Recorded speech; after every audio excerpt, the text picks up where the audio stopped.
I'm John Beaudin, and we start another very exciting series, this time on the band Heart. We talked to four members, well, three members and a manager-producer, Michael Fisher. His brother Roger Fisher, who was the lead guitarist of Heart, bassist Steve Fossen, and one of my favorite drummers of all time, Michael DeRosier. In this clip, we talk about, well, the beginning of Heart in each of their perspectives. Take a listen. In 67, like how did you meet Roger? How did that happen? Like, did you know him before? I mean, starting a band in 67, like the Summer of Love, my God, Surrealistic Pillow by Jefferson Airplane, Sgt. Pepper's, the Doors debut. It's a classic time in music. How did that pairing happen with you two? Okay, so Roger and I met in the 8th grade. His name was Fisher and my name was Fossen, so we were in the same homeroom together. And then we met there and we became friends, and we talk, and hang out a little bit, and we talk about music.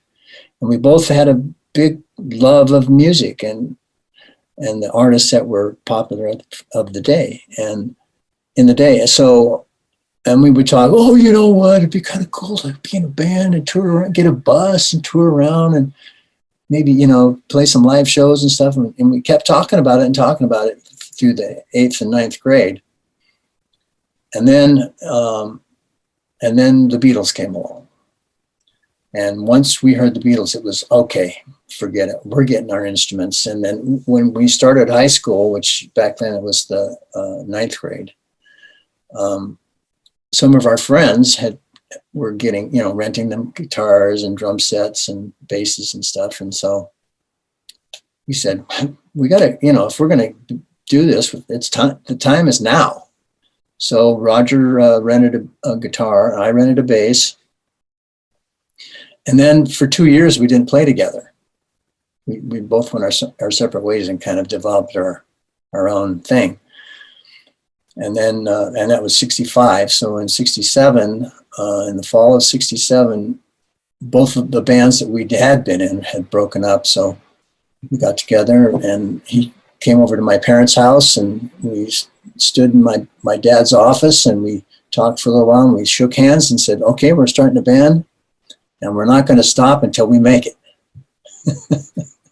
So that was it. And, hell or high water, we had to make it. And, there was, most of it was really good times, but sometimes we're really trying, too, at the same time. So like in 67, what were you guys playing when you were playing together? But you're doing obviously some covers. What were you playing? Oh, we did like a Beatles medley, the Stones, Deep Purple, Rick Derringer, Who was singing back then? Pardon? Who was singing back then?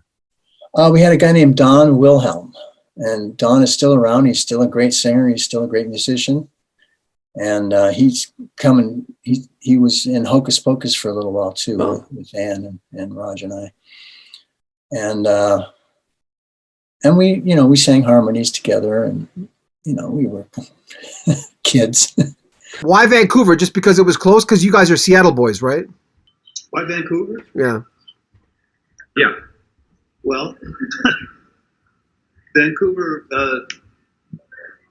was a refuge when I discovered that my lawyer's office was tapped by the government, and I had no attorney-client privilege in the case that they had brought against me.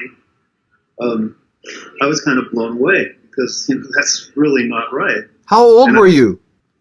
God, 21, maybe? Yeah. Roughly. And so Vancouver was a refuge for me. And, it was really heartbreaking to have to leave the band that we had at the time, which I guess it was called Whiteheart at that moment. Yeah. And leave my family and go up there and be basically an illegal alien, with no status. But you weren't alone, though. Ann was with you, right? You weren't alone. No, I was alone. Okay. I didn't know who Ann was at that point. Okay. So, yeah, I had to kind of start from below scratch and create a life. And so it's a long story. But anyway, as it turned out, I got injured on a job and had some time off, and so I went back, and Roger had a band called Hocus Pocus that was playing in Bellingham, just across the border, and I went and saw him, and I met Ann, and it was love at first sight, and she didn't last much longer with that band. She quit, and she moved up to Canada with me. I was going to college then, and we had a real blissful life in West Vancouver in an idyllic setting for many months until I got the bug to create a band with Roger and Ann, basically, and convince them to come up and create a band. And that's what we did. We created this band, and then we thought, what are we going to call it? And Roger wanted to call it Heart, and I thought that was a good name, and we had to argue with Ann about it, but eventually we decided Heart's going to be the name, and that's what it was. It became Heart. Well, he was born on February 14th. I mean, come on. Yeah, perfect, isn't it? Nancy was not part of it at that point? Nancy was an aspiring solo musician going to the university and kind of doing what her parents had in mind for her, following the path that they thought was best. And she came up to visit Ann, and so they were sitting there on the couch and started playing and singing together, and it was so great. We instantly knew we had to get Nancy in the band too. It was just the beautiful vocal blend of those two girls. And when I first started working with Ann, I didn't have a car, and we had their mom, Lou, come and pick me up.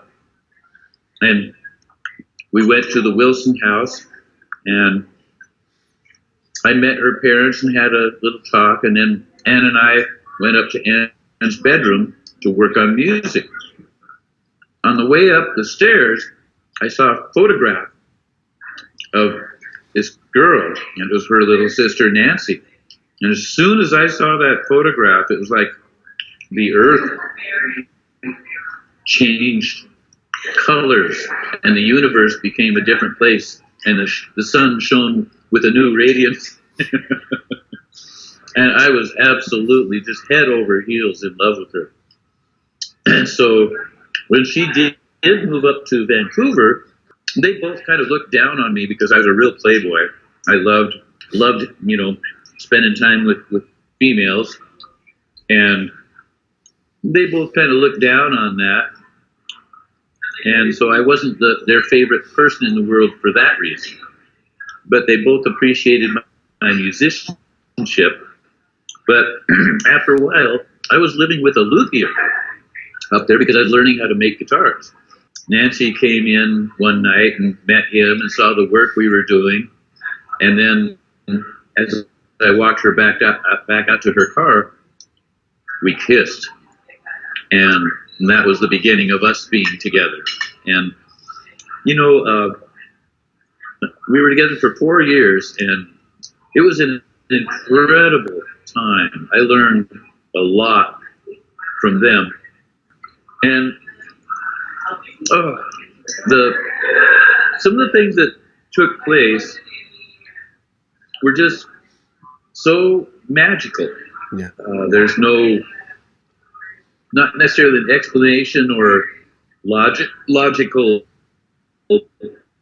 way to wrap your head around what transpired, but we had some great times. Yeah. How old were you when you guys were? I know you were the latecomer to the band. Man, they went through like 4 or 5 drummers before they got to you. But it was. I was 24. Yeah. Pretty cool age for all that stuff to be happening. You had the best hair, by the way. We all had great hair back then. I had long hair back then. I remember thinking, hey, he's got the Lindsey Buckingham look before Lindsey Buckingham had it. Well, it was part of the deal back then.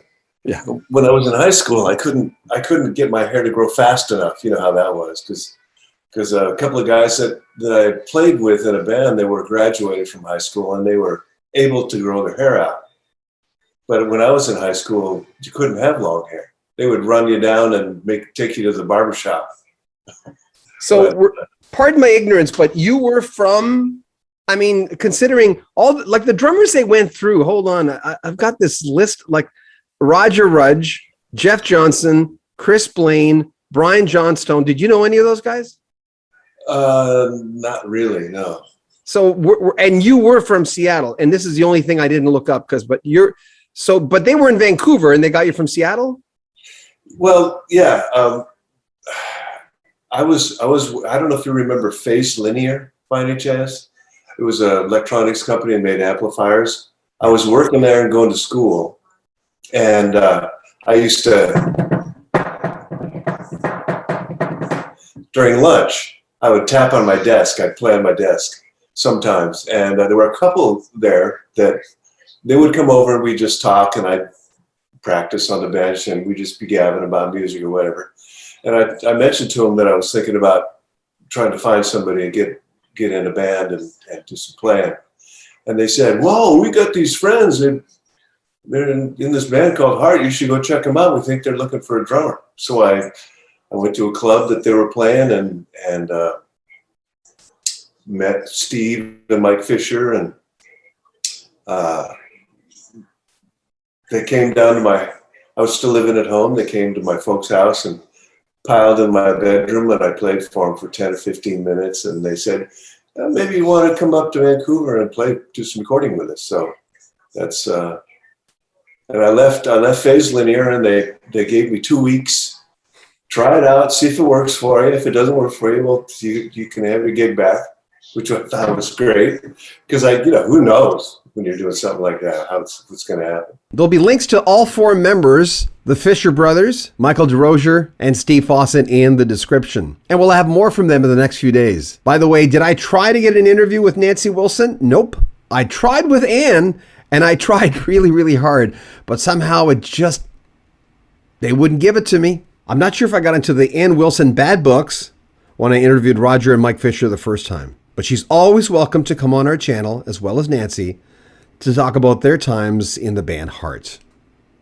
More in the next few days. Make sure you comment on our videos, subscribe to our channel, and share our videos. I'm John Beaudin. This is Rock History Music.